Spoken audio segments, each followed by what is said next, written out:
eternidad ay susuungin niya palagi para sa atin, kaligtasan ng kaniyang hangarin at magandang kalusugan para sa atin.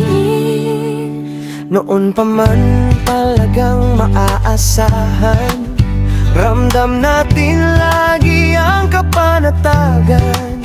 Libreng gamot ang hatid niya sa atin, ano mang sakuna kanyang hahamakin.